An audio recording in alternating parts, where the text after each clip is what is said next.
These are excerpts from an interview by Brian Moriarty, the designer of classic adventure games Loom and Trinity, among others. Trinity was an especially formative game for me. As a teenager, I had played and enjoyed almost all of the Infocom text adventures on home computers. These were my favorite kind of game at the time, and Trinity, I felt, was by far the best of them. It put an impression into my mind of what a game could be like that was very refined and deliberate in its artistic sensibilities. Many years later, when I went to make Braid, Trinity served as a guiding image of what I was trying to achieve, though it had to do this in a very vague, misty way, as the two games are very different in form. On the Xbox 360, it was really slow to load things off the so-called disc because it, as an Xbox Live Arcade, this was a thing that was different for Xbox Live Arcade than the rest of it. They had some like extra compressed package format that was, I think, only originally meant for save games or maybe patches. So it had extra security or something. But then the way Xbox Live Arcade was implemented, all data came from that. But the point being, loading data once you were running was way slower than it was for like a AAA game that you bought from the store. And so my approach on that platform was we simply don't load anything after startup. And so the songs were compressed, OGG format, but I would keep the whole thing resident in memory and then uncompress pages as I play them. And then the absurd thing is graphics were compressed. So on GPUs, even back then, you had a set of texture formats that the GPU is fast at decompressing. That's substantially smaller than the uncompressed bitmap would be, but because it has to be fast for the GPU to use, is also not like seriously compressed, right? So the compression ratio is not great. It might be like 6:1. Whereas JPEG might give you like 20, 30:1. Depending on how much loss you're willing to tolerate, yeah. Yes. As it happened, like 4:1 or 6:1 was not enough to fit the whole game, but 20:1 was. So the ridiculous thing that I did for the 360... You brought it in as JPEGs and then... All the bitmaps are in memory as JPEGs, and then when you use them on the GPU, I uncompress them to completely uncompress. Because recompressing them to GPU formats takes time too. Yeah. And if you're doing it as you load the level, I don't want to do that. So it actually takes more RAM on the GPU than it should by a lot, because I'm trying to fit everything into memory the whole time. So that was fun. I try not to lock things down until the last possible minute, but with graphic games, it's almost impossible to do. That was the great luxury of text adventures, is that we could change major things up to the very last minute. Well, you know, on Braid, I replaced an entire level in the last 4 days. I did not know that. Yeah. You replaced it or with yeah, something I else? redesigned it, and then David did the art real fast. Wow. It's the last level of World 6, the one with the cannon pointing vertically. Yeah. That used to be a less interesting, more complicated level. And you decided at the last minute that it wasn't good enough? And... Yeah, I was like, I don't like this level. Let me see if I can do something else. And then I had the vertical cannon idea. And I honestly don't even remember what the old level was. At this point, I just remember that. That was a very late swap. So at that point in the game, though, the process of building levels and making art was so well established that, you know, once you specified it, it wouldn't be, I imagine, that hard to make a change, or at least less hard than it would have been earlier. I mean, you know, what the process looks like is I do the level with just rectangles where all the surfaces are and stuff, and then David already had the painting done for that world for all these pieces, right? And then he just arranges them. And so it was able to go very fast. But yeah, like that was, I didn't change a lot of levels in the last week, but like a lot of people would tell you that it's irresponsible to do something that big that late. But the history of games is full of these things, actually. I would retort that it's irresponsible not to do it if you think it's going to make the game better. Yeah. I mean, it also, you have to measure what is the possible fallout. How, of course. If I make a mistake, how likely is it to be the kind of mistake that can be caught prior to release and all these things, right? Right. But this I judged. And in fact, like I knew that this was a ridiculous and or funny thing to do with like 4 days left before we go into cert. So I wanted to do it even more. Yeah, good times. I mean, I have many experiences, not with the text games, but with Loom, where very late I saw opportunities, but it was just too late. It's just I couldn't. If I asked Gary Winnick for one more bobbin animation, he was going to find a shovel and hit me on the head on it until I was dead. Right. So, and the clock was ticking, and the game was over budget and over time, and I had to get the damn thing out. So, I had to let a lot of, I think, nice little touches I could have added at the end had I had a magic wand, there's some art in the game that I made. Yeah. Because I didn't dare ask the animators for it. Yeah. So I made it myself. Yeah, yeah. Right? Because I had to have it, and I couldn't ask them, so I had to make it myself. Then I spent, 18-hour days there, a lot, because of that. Yeah. But, just, it had to be as good as I could possibly make it. I looked terrible by the end, they told me. I was like a gray ghost. Wow. It was hard. It's the hardest thing I ever did, I think. It's video games, man. Yeah, they're hard to make. So players, be gentle on us. We work so hard for you. It's true. Is your just quick technical procedural thing? Is your method that the programmer art and the final art produced by the artist is a drop-in replacement, literally? Oh no, not at all. Oh, so it's you had to reprogram. I had to do a lot of extra programming, and so the game was totally working. For example, without any kind of parallax scrolling in the background, it was 1-to-1, Right. and just going from that to the parallax version with all these particle systems and stuff was a bunch of extra programming. Yeah. And we sort of did that over time as David did the art. Yeah, that part I understand, but I mean, you didn't produce placeholder art for the parallax scrolling, right? So there couldn't be a drop-in replacement. Yeah. Well, even so with these chandeliers, for example, we were working out the system by which we represent all these graphics in the game. And what I did was, David has like a Photoshop file. He's drawing the things in Photoshop. The way Photoshop works is there's a bunch of layers, right? And you can enable and disable visibility on them and all I've been these using things. it since 1990. Yep. And so we had this exporter.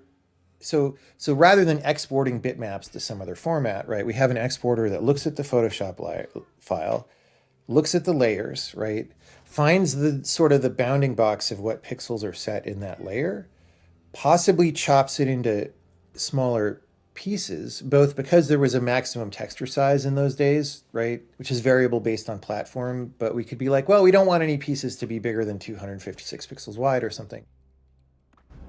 There are two things you want to do that are related. In 3D rendering, especially back then, right, even though this game is 2D, it was running on 3D rendering hardware, as it is still. One of the things that's very slow when you're using this kind of hardware is changing what bitmap you're drawing all the time, because I'm just going to say stuff that won't make sense to people who aren't programmers, but there's a very deep pipeline where the GPU is doing a bunch of things in parallel, and especially back then, much less so now, if you want to do something drastic like change what texture we're reading from, you basically have to like flush the pipeline, wait for all the current computations to finish, and then, and it's also just slow for your program to talk to the GPU and stuff. And so if you're going to draw, let's say 1,000 rectangles on the screen, I don't actually know how many we do per frame in old Braid. Let's just say 1,000 as a number, right? That takes a lot of time. If you have to switch textures every single time, that's a lot slower than if you can draw, 50 rectangles all with the first texture and then another 50 with the second texture and so forth. Now, one thing that you often do in 3D, especially when you're drawing opaque objects, is you sort by texture. and again, this is a little bit of an older thing that people do less now, but you would sort by texture, you batch all these things together, you send them all to the GPU, and then you do the next ones. Now in 2D, it's actually not even that easy because we need to draw from back to front because we have in this game all this translucency everywhere. Even things that are mainly opaque have, because it's drawn with a paintbrush that has a little bit of translucency at the edges. But also the look of Braid is that there's like a lot of sky pieces and a lot of particles and all these things that just blend together. And so you can't draw things out of order. There's two things that we needed to do. We needed to draw back to front, first of all, but then also as many things as we can draw at one time that have the same texture. We draw those in batches. So for a given level, that means that as many, like if there's a bunch of art that we think is going to be present in one level, we want to pack those into the same textures so that we don't have to switch them. And we didn't do like a super serious analysis where you could imagine like solving some constraint problem where you make absolutely sure that the things that happen to be in order on this level are definitely next to each other in the texture, but that would involve, you know, some output from the editor. Yeah, spreadsheets. And then it changes when you edit the level and all this stuff, right? So instead, it's just more like generally, like look, and especially back then, because the art wasn't super high resolution, it wasn't that bad to say like, okay. What res was this Rent made for in 2K? So the Xbox 360 was 720p. Maybe it could do 1080, but it was infeasible for most games to even try that. So 1280 at 720. Yeah, we were targeting 720p at that time. And so if your source textures are 1024 by 1024, which a lot of them were, and if a lot of the pieces are rendered slightly bigger than 1:1, which especially the background sky stuff was, you could fit a lot of stuff in the level into a relatively small number of textures. And so we just sort of do that. And so the job of this tool that I made, which was called the Pieced Image Maker, because Pieced Image was like the file format. It's like, look at the Photoshop layers, pack them into these textures, and then make a little output file that tells the editor, here's some name like, Rocky Platform A, and that is n rectangles. An index.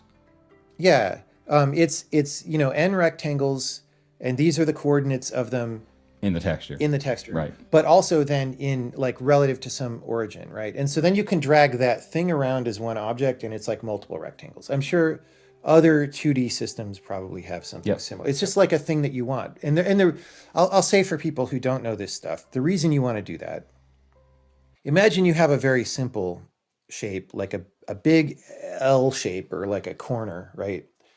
Well, you want to economize on texture space, and which makes the file size of the game smaller and also allows you to pack more things into one GPU texture. So you don't want to store a bunch of transparent pixels that aren't going to impact anything on the screen. But if you have like this giant L shape and you treat it as a rectangle enclosing the L, which is the dumbest, simplest thing to do, it's, 85% waste in transparent pixels, in file size, and actually also in GPU time, because your GPU will spend time blending these 0 pixels with everything else, right?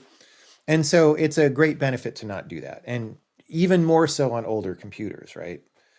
So that is all just to say that this format that was this, here's a bunch of rectangles glued together that you could drag around in the editor, was a thing that we developed in response to the art process that David was doing. And before that, the programmer art didn't do that. The programmer art was mostly just rectangle with a bitmap on it, and you could stretch it around, right? And so those are kind of very different things. It is very easy when talking about art with a capital A to like crawl too far up your own asshole and be lost up there and never get out, right? And as soon as we started this conversation, somebody listening to it thinks that has already happened, right? But again, like there is value in all these things, right? Even so, I'm not a big fan, for example, of the very concept of escapism. One thing that I got taught culturally, and that I think people believe even more today than when I was growing up, is that movies are escapism and books are escapism. And the reason they're so good is because they let you get away into an imaginary world away from your life, which is surely must be terrible if you want to get away from it, right? And I have never liked that idea. I think it's But not because it's completely wrong, simply because it's incomplete. Escapism actually is a valuable thing. People have a hard time sometimes. Sometimes they're so distraught or depressed that just getting through the next week, anything that helps you do that is valuable. And the world, be it a movie or a drink or three or whatever. the world is so big and there are so many people in it that the number of people in that state at any one time, in fact, is a large number. Probably the majority, actually. So, from that standpoint, a certain amount of escapism is actually very helpful. It is one of the things that can help us live. For me, however, though, I think that if that is all that we do, if that is all that we use this technology of art for, we're kind of missing something because it can do a lot more. The way that I always used to think about it when I heard this escapism idea, which I probably first heard in high school or something, I contrasted it with my own experience and I was like, no, like I go to see a movie not because I want to get away from things, but I want to go towards something, right? I go to see a film or read a novel because I expect that the author has something to show me that will enrich my life or change it in a substantial way, and that I will come out of that I'm trying to find the right adjective. I wanted to say a larger person than I went in, which is certainly true if you eat movie theater popcorn and nachos, but larger in a richer person, like understanding more, having a more nuanced view of the world, a little bit wiser, and these things. And that pursuit, however it takes place, both on the viewer side and on the author side, is really what I mean when I say art with a capital A. And I know that different people can have different definitions. But to me, anybody trying to push that forward, even if they have very different ideas of what is meaningful than I do, we're on the same team in some way. And there kind of ain't that many people on that team, is what I feel like.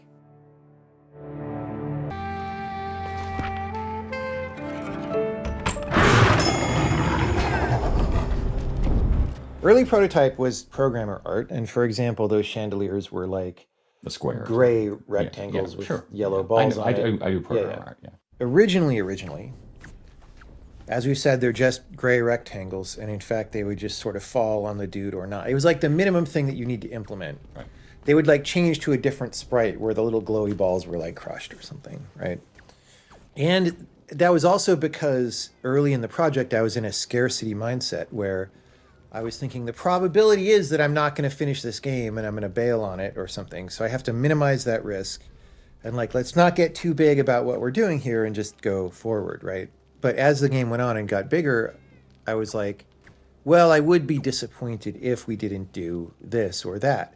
And in this particular case with the chandeliers, one of the things that I wanted to do is have in the game some representation of the idea of entropy going from low to high, and that being a thing that you can rewind and see happen, right? So like breaking the bottle or unbreaking the bottle is like a classic, it's like a classic example in physics or whatever. That explains the wine glass puzzle piece, doesn't it? A little bit. Or that not complete. It's not completely explanatory, I would say. But right? it's a connective. It's a connective thread. Yeah. Right. But it's those little touches that make the difference between, an ordinary thing and a rich thing. Yeah. But in this case, I wanted that in the gameplay somewhere. And early on, I'm like, maybe there will just be something as I design the mechanics. But then eventually I'm like, well, no. I became very clear, we don't actually want there to be a lot of mechanics in this game because it shouldn't have that, right? Not a lot of like basic platformer mechanics, right? But I did have this chandelier opportunity to do that, and it's like, yeah, it's not very flashy. You want to do something cool in the game, that embodies this idea. So let me do this thing where the pieces break off. And I'm pretty sure I remember doing the programmer art version of all the pieces, which was especially weird and bad. But then when David came along and did the art for the chandeliers, we did that. Long before you had explicitly put in the A-bomb references. Yeah, it was something like, it was one of the early prototypes. Something like, in the first couple weeks of development. So that's creepy. Maybe. I mean, That's it depends. creepy. It depends on how accurate you believe your interpretation is, and or I think what your model of by causality far not in the only universe is. person to have seen the parallel here. I mean, yeah, it depends. How do you think the universe works? Oh, so no, are we asking how that thing could happen? Oh, how far do we want to go into this, John? Well, I would like to. I mean, I would like to you want to stick talk with- about causality? I would like to stick with specifics of the game. Okay, somebody pointed out, I had not noticed it, the images embedded into the chandeliers. Mm-hmm.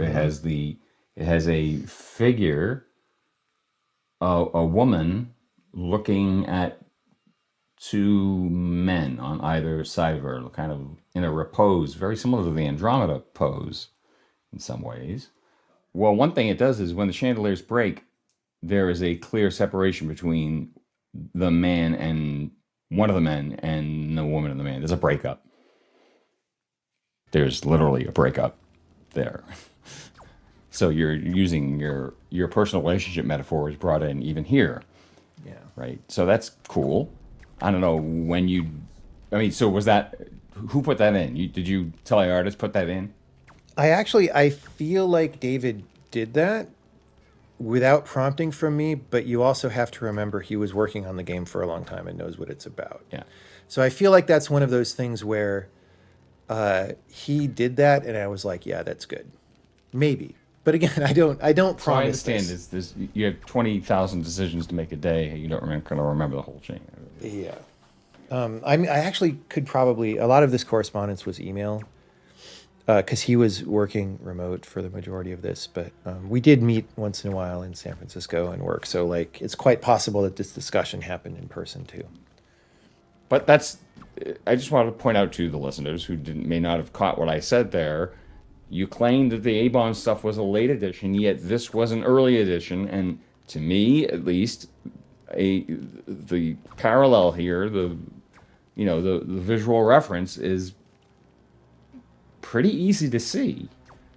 I mean, did you know subliminally or unconsciously that this was, or what do you think? How would you account for that? I mean, I will not. It could be pure coincidence. I will not attempt to say anything about this specific thing, right? But broadly speaking, when I make games,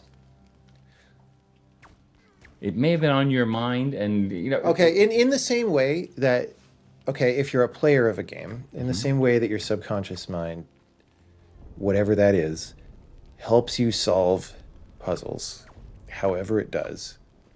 Well, when you're making a game, you're basically trying to solve a very huge, very difficult puzzle, right? And fortunately, it's a puzzle with multiple solutions.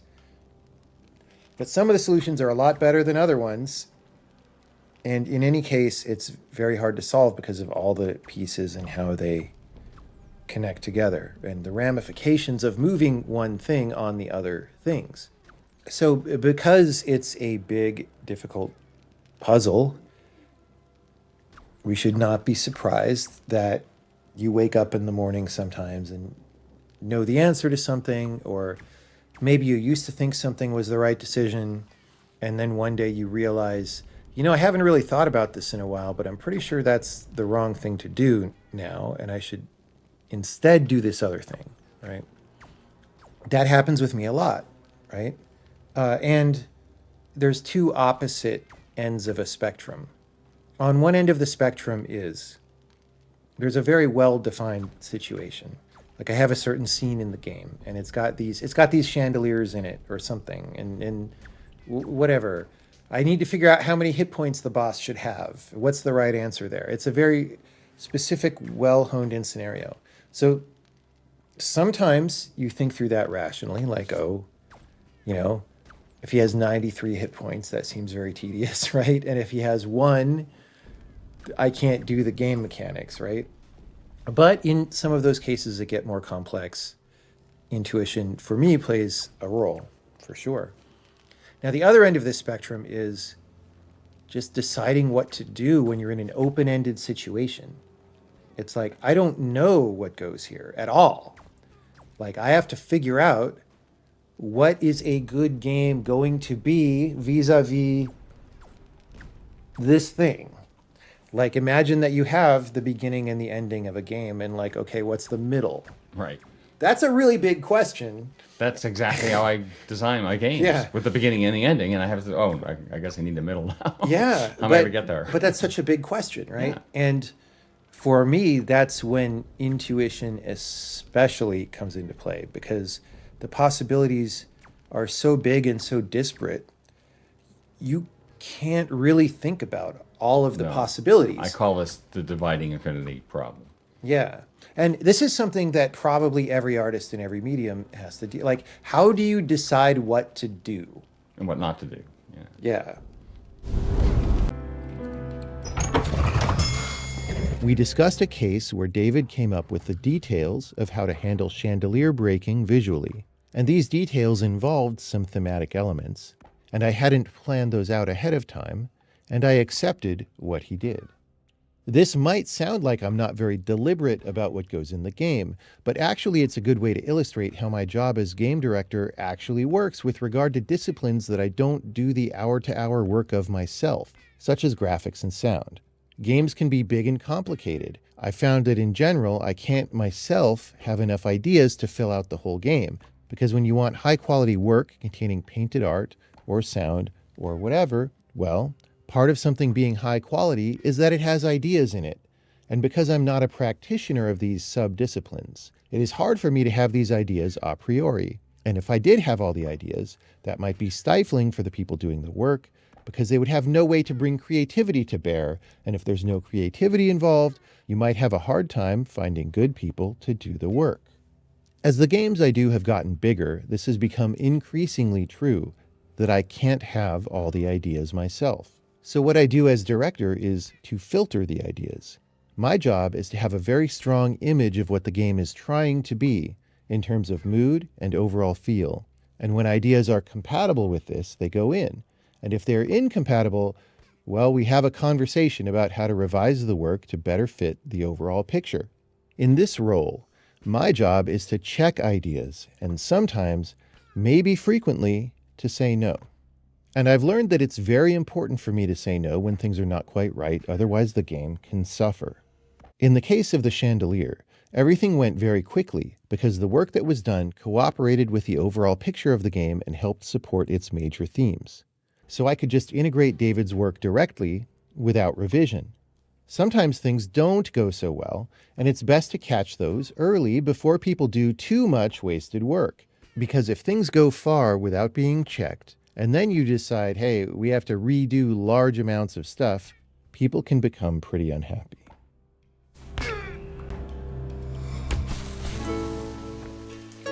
David mentioned doing an initial, darker version of the World 3 art, and that we then had a discussion about it and changed direction. When I realized that it felt wrong for what I was trying to do with the game, this seemed like a pretty uncomfortable conversation to have. There was a fair amount of art done for World 3 already, and it's a pretty negative thing to say, hey, stop, we have to redo this, and not use the work you've done on it so far, especially when you think the other party may not understand why you want to redo it, because what's there looks fine. Fortunately, David was a good sport about it, and before too long, we got to the current World 3. Since then, I've become familiar with this kind of activity. It's a basic part of my job and happens a couple of times every game. If you're trying to make something that feels well put together, while successfully doing something subtle with mood or theme, it can actually be quite delicate, and it's easy for a bad ingredient to ruin the soup. Someone has to be tasting this soup and occasionally say, no, this ingredient isn't the right one to get where we are trying to go. Another such conversation came up later on that was even harder, Before David had come on the project, when I was having a hard time finding an artist to do everything, I worked for a bit with Edmund McMillan, who has since become well known for games such as The Binding of Isaac and Super Meat Boy. Back then, both he and I were unknown. He was working on other projects with the majority of his time, but he did art and animation for all the characters, which was very helpful in terms of making the game something better looking that people could actually play. After this, David came onto the project and did a larger volume of art for all the level's foreground and background objects. This took quite a while, and when it was done, I felt like I had a serious problem in that the game's overall art style was not coherent. Edmund's art is in a cartoony style, and David's looks like you see today, and the two just didn't mesh well together. They didn't create a uniform feel. I agonized over this for a bit, then said, "Hey, David, we need you to paint over Edmund's stuff in order to make the visuals uniform." And I informed Edmund of this as well. Most of the resulting characters hew closely to Edmund's designs, except for Tim, for whom we went through several revisions because I felt his look was key to the mood of the game. I felt bad that we painted over Edmund's stuff, but with years of hindsight, it was still clearly the right decision. But I suspect that a lot of newer independent developers would not have conversations like this because they're uncomfortable and may cause drama. It's much safer just to avoid the conflict and just roll ahead with the game that you have. But when it's the right thing for the game, you really should do it. I wanted to create a sense of like encroaching unease by starting with this forest that looks very lush and beautiful, but as it progresses would become oppressive in some way. So there are plants that are kind of increasingly fanciful and strange that become more and more dense as you go along. So that was the intention. After I finished work on World 2, we went right into World 3, and we hadn't really plotted out that trajectory through all the worlds, so the pacing wasn't as clear. So the first thing I did was actually much too abruptly jumping into something very dangerous and very ominous. It was a nighttime forest, so we had an abrupt transition to like a dark palette, blues and everything. I actually did quite a bit of painting for all that before John said, pause, this is just a lot, like this is way too dark. We need to like just take a small step towards danger here. So at that point, actually, we hadn't yet done like an overview of all the game worlds. So at that point, I said, look, we need to like plot this all out a little more. So there was some overview work I did on everything to ensure that each world would progress at the right pace towards this sort of sense of danger in human structures, and also that they would be differentiated in palette and all that stuff. I like that it was, this is too dark. We need to step it back a little bit. And then you just went full, like, beautiful golden sunshine. Yeah, well, it's almost like, you know, even further back than World 2 in some ways. That's right. I mean, the sense of danger may kind of advance a little more later, like you go underground, or like I said, the plants become a bit oppressive. At least that's the intention. I'm not sure. You tell me how well that came across. But yeah, the danger is not like the main concept or anything here. It's really the idea of magic and kind of breaking the regular laws of the world, opening a door to something unknown, maybe dangerous.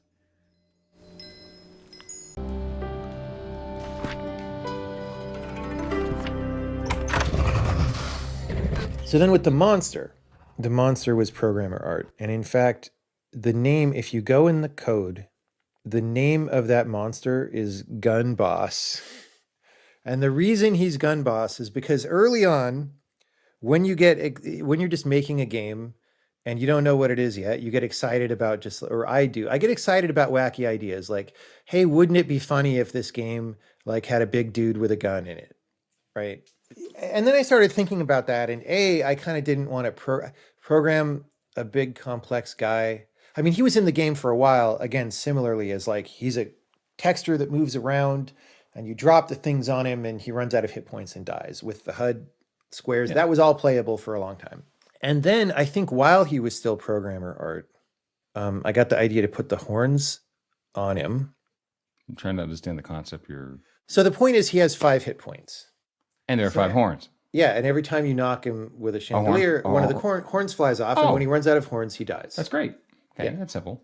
Now, I also kept I never the noticed HUD. that, but it's cool. Yeah. Well, I also kept the HUD, which is maybe why you don't notice it, because you don't need that Right. to figure it I mean, out. the HUD's almost either the HUD or the horns almost. They're redundant. Yeah, And redundant, the yeah. reason I kept the HUD, like when I originally did the horns, I was like, we'll probably get rid of the HUD.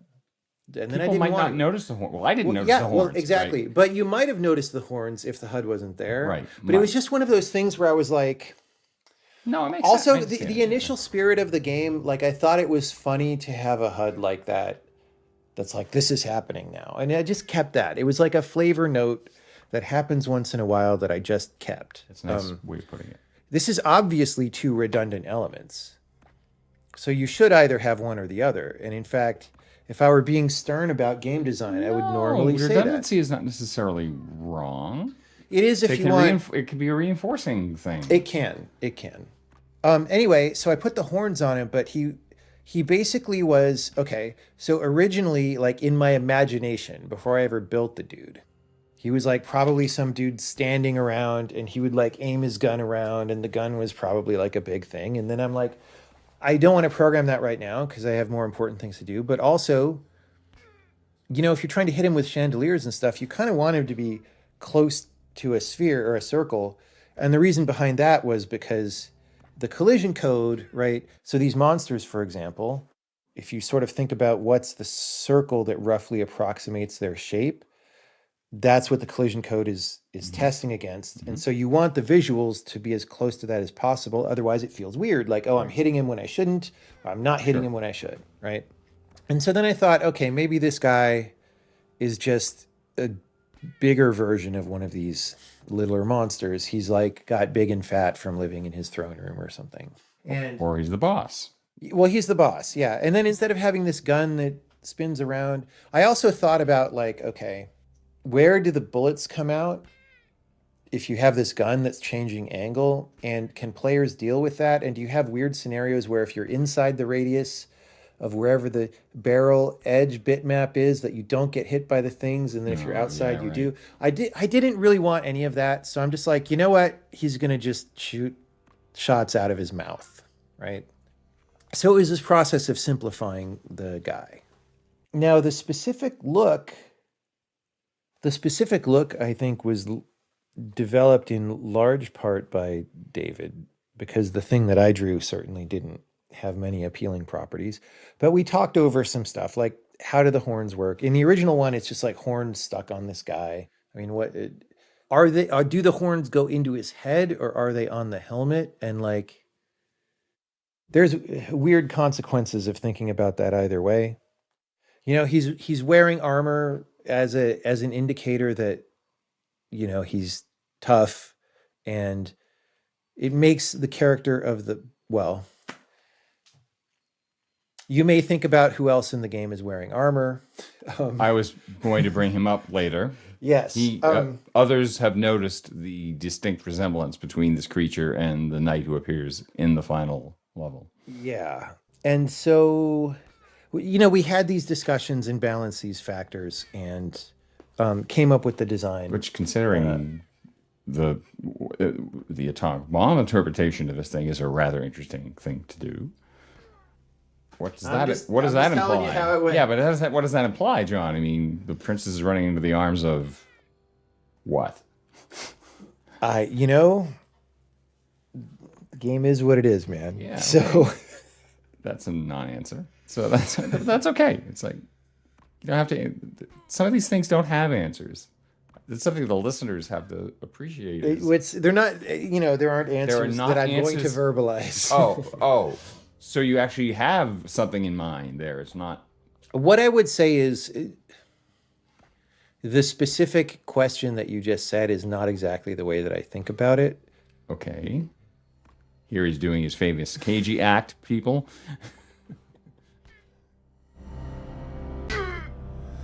But yeah, there's other functional things that the boss had to do Right. as well that help determine the look. So initially, I think with the programmer art version, you know, it's just this guy, you drop the chandeliers on him, he dies, and then the key pops out.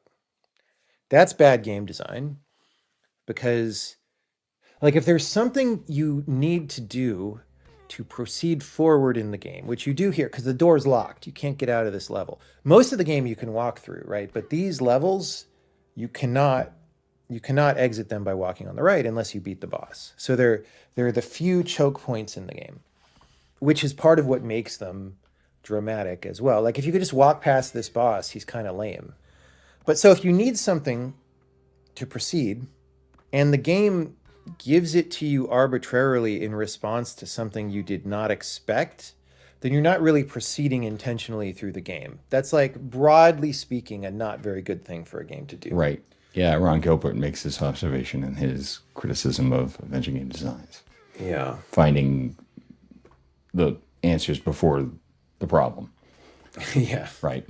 And so it was definitely a thing that I wanted to do, to make the key visible. And then how is it visible? Is he like holding it? That might imply that you can go grab it from him, because you can do that with the smaller monsters, right? And so it's actually like locked via some clasp onto his armor until he gets knocked out. These were all things that we went back, like relatively small details that nobody would notice were big parts of the conversation. That's where the difference between something fine and something ordinary happens, is in those little details. Yeah, but the problem is there's always things afterward that you look back and you're like, yeah, course. should have thought of that Why one. didn't I think, lost opportunities? It's, Yeah. All my games, Loom in particular, God, so many missed opportunities there that were low cost tweaks I could have made that just would have like amped it up. I mean, you see it all too late. Yeah. Because when you're in the middle of, I'm working 80-hour weeks. You're not always at your best when you're. Oh, totally. Like in the there's weeds, an right? expansive mode of mind that is conducive to that kind of noticing. Yes. And you don't get to do that when you're grinding through to-do lists all the time. You do not. It's a very different mode of operation. Now, I have a little bit of an advantage relative to what you're talking about with Loom, because like my games just take so long. Like calendar time solves problems. Yeah, well, it gives you more chances to see these things. It gives you chances to like wake up in the morning and go, oh yeah, I know. or what have the the answer shower is. moment, right? Yeah. But I found that those, if I'm too snowed under by to-do lists, those don't happen very often. But they happen much more often when I'm not. Right. But nevertheless, No, I could have made. I mean, Braid took 2.5 years. 3.5. 3.5 total. Okay, so that's like It's like 2 looms at least, two, right? 2 or 3 looms. Yeah. Yeah. Let's talk about music. One of my favorite things. I like music. Yeah. So in the original game, you chose what they call in the biz needle drop. Rather than go out and commissioning specific songs, you went out and found music that you liked that you could license and licensed it. That's cool. That's how Stanley Kubrick worked for most of his career. Any composer in the world would have been delighted to work for him, but he chose instead to use recordings. And you did not choose that for The Witness because there's almost no music in The Witness, except for one glaring exception. But here you choose needle drop. So that was an economic choice, or did you consider commissioning music? I mean, I probably thought about it a little bit. The thing to say before that is just, I was coming at everything in this game from the lens of, or the set of assumptions that, hey, I'm just some dude who's mainly a programmer and also has a lot of ideas about design, and I'm trying to make a game, and I want to successfully make it and release it. I don't know where I'm going to release it. And I had some definite preconceptions about how things work that may or may not have been accurate to various degrees. One of them was licensing music is going to be super expensive. And one of them was I won't ever be able to get music on the terms that I would like. Legal terms or? Yeah, like, so I want to make art that lasts a long time. I want people to be able to play this game in 20 years or 50 years. So you need perpetual rights. You need perpetual rights. And my impression, which I'm still not sure if it's accurate or not, but back then it was, is that just as a small entity, there's no way you're going to get professional rights to any song you've heard of. You mean Because they won't. any mainstream pop song?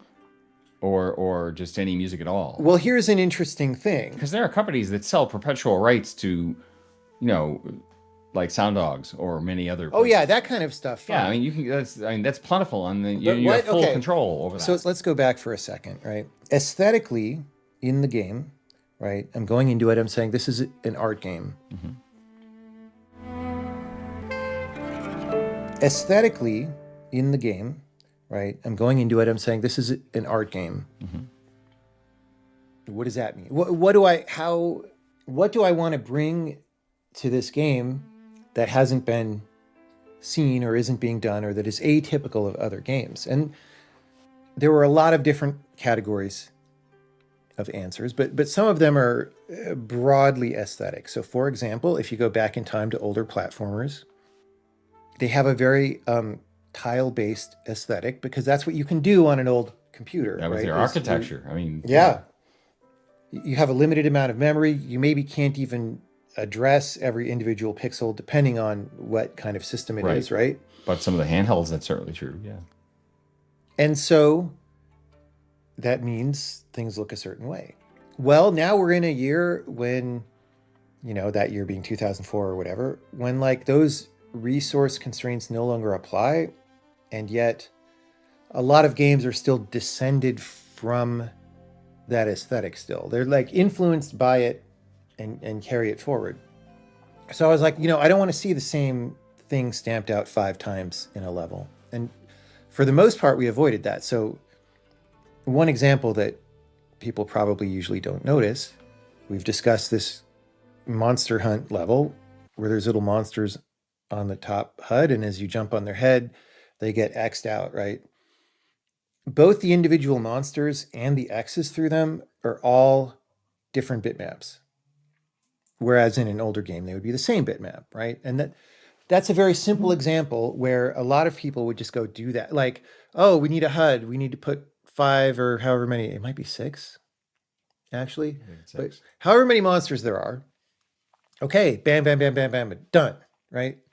But I was like, no, I want to do this other thing. What does that mean when it comes to music? I didn't want... Video game music. Yeah. Now, okay, so let's say there has been good video game music, but there are different kinds of good. Now, okay, so let's say there has been good video game music, but there are different kinds of good, right? Often good, especially the more historical you become, often it's about doing something unexpectedly skilled within the limitations of what you have to deal with, right? So like if you go to the Commodore 64 and you have this SID chip and a lot of people are able to do a certain amount of stuff with it, and then you listen to a Rob Hubbard track on the C64 and he can make it just, the songs are just way cooler. And some version of that exists for every one of these, up until you're just playing regular digital audio. Right. There's some version of that limitation that the musicians are dealing with, and it takes a lot of skill to do well in that, right? Absolutely, yes. But often those constraints also like starves things artistically relative to other media. So for example, if you were making a game back in the, not the home computer days, but like the home arcade machine, like home console days, I had an Atari 2600, which like couldn't even do music. Once in a while, there were like a series of beeps in sequence that was supposed to be kind of musical, right? One of my friends had the original Nintendo Entertainment System, which could do music, I believe, if I'm remembering. It had a synthesizer chip in it. Yes, it could do crude music. Yeah. But it could maybe do like one voice or something. Maybe they all had machines. But you also didn't have a lot of memory for the music. And so it had to be a pretty short loop. And so the typical thing that you got on those is like, there's a minute-long loop and you play it while you're playing this level for like an hour. So you're talking to a father of a son who was a rabid game player and developed a taste on his own, by the way, for the N64. Right, which is a machine that had hardware limitations in terms of sound and stuff, and but even later games that didn't have those limitations coming from Nintendo, they continued that aesthetic. Yeah, well, that's They what I continue, mean, right? They It's- continue that aesthetic. We established that this is what video game Right. music is. Right. And Nintendo continued that aesthetic even into the Wii, right? Where the limitations, I mean, they had DVD storage now. They had Yeah. like, multiple hundreds of megabytes to deal with. But there's still, so having these games playing in the background basically all day, every day, it's like some evil carnival has installed itself in your backyard and plays the same songs all the way and won't go away, right? And Yes. it drove me crazy after a while. The video game music, it was so repetitive, and the sound design too. It was the same, especially in the Mario games. They used the same sounds, The jump over sound and or whatever, over yeah. and over again, and for hours. And if you're not playing if you're engaged with the game, it's different because you're doing stuff. But if you're not engaged with the game, you're just listening to it objectively as a soundtrack. You want to blow your brains out after 5 minutes. Right? Another piece of advice that I heard from some audio person at the GDC a long time ago is to judge whether your sound is good, record a gameplay session and then go listen to it from the other room. Yeah. Right. That's So that's how you know if there's enough variety. So that's the situation of most parents. Is they're hearing it from the other room. They're not seeing the interactivity involved. All they're hearing is the same damn sounds being played thousands and thousands of times over again. Yeah. And, Anyway, Yeah. so I didn't want that for Right. this game. Good. Right. And so, for example, you mentioned jump sounds. The jump sound in Braid is pretty small, sonically. Like it's like a little, I don't know if that came through on the mic, but like I tapped the table, right? It's like your feet pushing off the ground. It's not like boing, right? Now, bouncing off a monster is a boing, but like that doesn't happen that often, right? Whereas jumping happens a lot more often. And so I made this kind of decision where I'm like, I'm thinking about this stuff. People out there can, of course, have their own opinion about whether I made the right choices, but I was thinking about this through this lens of like, I know that these games are grading and they've sort of settled into this pattern where they decided what a platformer is and they're executing that pattern. I want to break that, right? So now when it comes to music, clearly computers at this point can just play CD quality audio. And I'm like, okay, so that's what we're doing. It's a puzzle game. What does that mean, that it's a puzzle game? Well, you might be sitting in a level for a long time looking at a puzzle, trying to figure it out. That means, firstly, if music is really short, it's going to repeat a lot of times. And that's just not really good for a lot of reasons. First, you get tired of it. What is music supposed to do? It's supposed to provide mood and maybe just give you a little bit of interest, right, in the sonic. And once you know what this minute-long track is, it stops providing interest. And it doesn't really provide mood anymore either, because it's just, what this thing is, right? Yeah.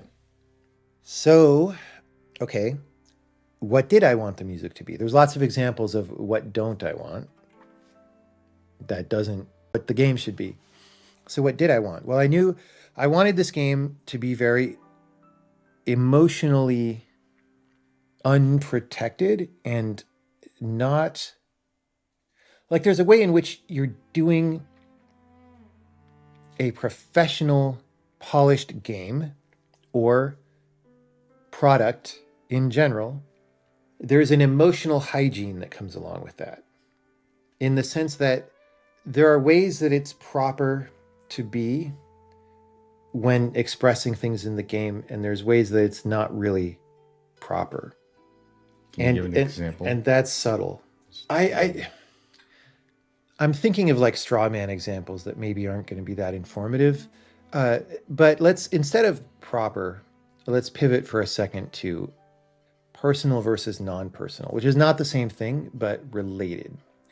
A very high budget game with a large team, which may also be causal, who knows, right, is very rarely personal. It doesn't tend to contain personal expressions unless they're from the person at the very top, but even rarely then, and usually those are fake, right? So why? Because we've decided that there's this thing that these games should do, and it should So let's use BioShock as an example. It's been a long time since I played that. But the creator had personal things. BioShock is more personal than most games. Yeah. Okay. It is unusual. That is why he is regarded as, I hate the word auteur because people use it all the time in weird ways. But in fact, that's not even what that term means exactly. No, it's not what it means, but yes. But people use it that way. Yeah, I know. Yeah, that's what it's come to me. I don't know. And in fact, I'm realizing I don't want to go too far down this hole because I want to get back to talking about the music, which was the point. Okay. But, okay. I wanted the game to not be very emotionally guarded and not to be, like if there was a choice between being personal and being professional, I would choose personal because there's so much less of that. And the vision of art that I had for this game, it changes with every game. Like, what am I trying to do? But I felt that games were usually not very personal. And then especially in the platformer genre, it was like this manufactured mascot thing, which isn't to say there isn't creativity sometimes. So for example, I worked at Oddworld briefly, not as an employee, as a contractor, but like those games had a lot of character in them. Like Lauren made up a lot of like a crazy world with characters that were not really that much like what you would see anywhere else. Right. But it's not really personal, I don't think. Like I don't know that much about Lauren from playing the game or how he comes across in person or how he feels or whatever. So personal was somehow something that seemed very rare in video games and was not really part of the tradition. That's true. I mean, I think that's part of what the indie game revolution was about, was the emergence of personal games. Yeah, quite possibly. I mean, I'm a little too close to it to really. So it's odd because, I mean, in the early days of making games, they were typically made by one person or a small team. Yeah. Right? And you would think those would be very personal, but they usually aren't or weren't. There were exceptions, but generally not. Yeah, and in fact, I was thinking a second ago about, for example, arcade games were very not personal, even though they were often made by one person effectively. I mean, obviously not the cabinet and stuff. But, they were programmed by very small teams. Yes. Anyway, so when it comes to music, I wanted music that was of high quality in the sense that it really captured the deep and true kind of expressiveness that great music can have. That is entirely missing from 1-minute loops of platformer stuff. You wanted real music. Yeah.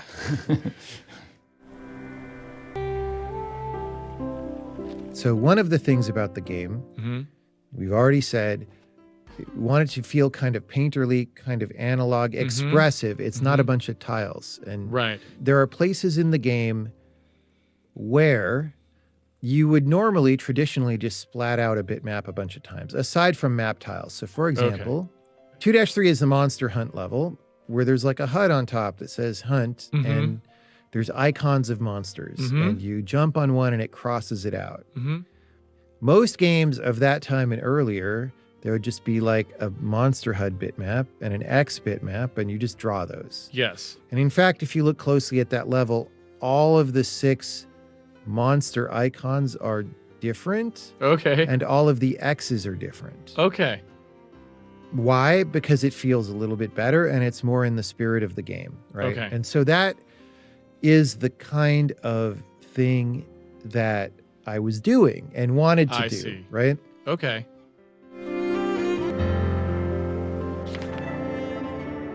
We've discussed the individuation of bitmaps in various places in Braid to provide variety and a handcrafted feeling. But we didn't do this everywhere. For example, the actual monsters that walk around, as well as claws and rabbits, all look the same as each other. In these cases, the issue was just that each enemy is animated, and these animations consist of a series of many bitmaps. So to provide variation, we would have to do multiple large sets of bitmaps, which would be additional work and would also take more memory in the running game. We were having a hard enough time getting all the graphics done, so I decided not to push for this. In the Anniversary Edition, we tint the enemies differently to provide a small amount of variation. I could have done this back then, but since it's a small code change only, I'm not sure why I didn't think of it. Doors of one particular kind all look the same as each other, as do keys and gates. But you don't tend to see these replicated in small areas for the most part, so the sameness isn't something the player would tend to notice. In places like the cloud screens, the storybooks and podiums do have different variations. The doors don't, but the number counter that gets placed above them does provide some difference. In retrospect, we should have done several variants of that cloud screen door though, because the whole point is that we lay them out in a line.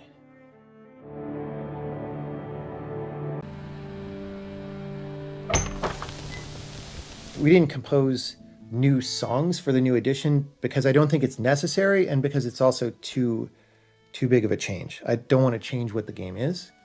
But we did, it's more like we invested more into a richer soundscape. Now, the actual sound effects in the original game were literally, I bought them for 99 cents on soundrangers.com and did maybe a very small amount of audio editing. They were very utilitarian. They were relatively sparse. There weren't ambient sounds of any kind, so I was relying on the music to provide ambience, whereas you can often have both. And I just wasn't thinking that much about sound besides, I was thinking a lot about it in a certain way. Like I said, the jump sound is very minor, and I don't want sounds that don't indicate significant changes in gameplay state and that kind of a thing. But in terms of like actual quality within one sound effect, for example, like how good of an effect is it and stuff, I think I didn't have the bandwidth to think about that. And so the sound effects in the original game are not very good. I just have to say that bluntly. It's fine because they're good enough. Are they updated now? They are updated and they're much better. Now, they're better than they would be. So for a while they were purely 99-cent sound effects. And then at two different times during development, when audio guys came on and worked on it, again, I'm talking about the original game, my instructions were just take what I was doing and make it a little better. Because the problem I had, again, with multiple people, so maybe I got unlucky, or maybe this was just the times. And this was mostly by email, right? I was like, hey, I would describe in a couple paragraphs what I want. And then regardless, everything that I got back sounded to me like a sound effect from a casual game, right? Like a gem matching game or, Farmville or something. And that was wrong for this. Twinkly. Yeah, lots of like reverb and just like... Overprocessed. Made for people with short attention spans, it seemed like, as well, right? And maybe that's what, since these games were big at the time, there were a lot of them. And so if you're an audio freelancer, maybe that's what most of the people who try to contract your services That's want. what they want, yeah. And they assume that. After some back and forth, when I'm saying, no, I don't really want it to sound like a casual game, I couldn't get that. And so what I said was, here's my original sound effect. Just make it a little better. And we'll go with that. And so that's what we did. And so, when I say the sound effects are not very good, I mean in a certain dimension of sonic interest internal to the sound effect. How much information is there in the sound? Did you do any variations? A little bit, yeah, but During not as many gameplay? as you would if you had a dedicated audio person on the game. and Or stuff. or like nothing, like what you did in The Witness, for instance. Like I think there might have been 2 jump variations or something, Yeah. Nowadays the new machines are capable of creating in real time all incredible variety of variety. Well, and also the audio team on the new game did a similar thing. They had more license to bring more creativity to it and revamp the sound effects, and they're all high quality. Plus, you now. had an audio team. Yeah, and that matters. Have that before.